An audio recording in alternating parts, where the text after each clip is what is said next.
निसर्गाचा कोप याला म्हणावा लागेल. हातात तोंडाशी आलेला शेतकऱ्यांचा हा घास निसर्गाने देवाने हिरवून घेतला.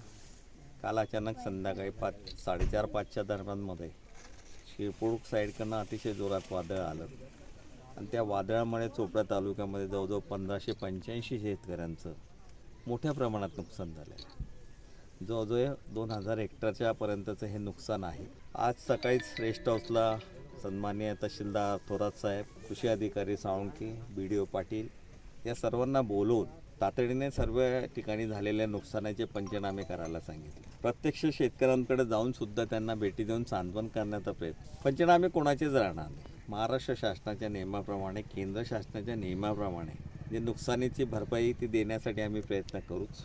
सर्वांना सूचना करण्यात आलेल्या आणि आपल्या माध्यमातून विनंती करतो शेतकऱ्यांना की आपण आपल्या शेतात झालेल्या नुकसानाचं सहकार्य आपले जे अधिकारी वर्ग येतील त्यांना करा. सर्वांचे पंचनामे झाल्यानंतर अधिकारी वर्गांना सांगण्यात आलं आहे की ग्रामपंचायतवरती यादी लावा कोणाचं किती नुकसान झालेलं. चुकून एखादी शेतकरी राहिला तर ते यादी लावल्यानंतर त्याच्या लक्षात येईल की आपलं पंचनामा राहिला किंवा आपलं नाव राहून गेलं.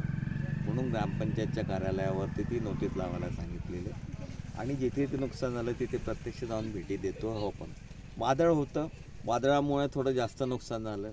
आज आम्ही एका शेतकऱ्याचे गेलं त्याने 35 एकर जवळजवळ क्षेत्र त्याचं 35 एकरमध्ये काहीच शिल्लक राहिलं नाही. त्याला पाहिल्यानंतर अतिशय वाईट वाटलं. त्याच्या भावना मी तुम्हाला सांगू शकत नाही, इतकी वाईट परिस्थिती होती शेतकऱ्याची त्याचं पाहिल्यानंतर. खरं तर निसर्गाच्या समोर आपण सारे छोटे आहोत, पण निसर्गाचं हे जे रौद्ररूप आहे हे कुठेतरी थांबवू ही देवाला आम्ही प्रार्थना करू आणि साऱ्या शेतकऱ्यांचे योग्य पंचनामे शासनाच्या वतीने केले जातील.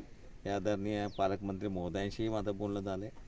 महाराष्ट्राचे मुख्यमंत्री आदरणीय फडणवीस साहेब, आदरणीय एकनाथरावजी शिंदे साहेब यांनाही सूचना दिली, यांनाही आम्ही विनंती केली आणि माहिती दिलेली आहे. पालकमंत्री गुलाबरावजी पाटील साहेब यांनाही माहिती दिलेली आहे आणि त्यांनी कलेक्टर महोदयांना सांगितलं आहे. कलेक्टर महोदय घुगे साहेबांचंही बोलणं झालं आहे. सर्वांना सांगून आपल्या यंत्रणेच्या माध्यमातून पंचनामे योग्य पद्धतीने सर्वांचे केले जातील.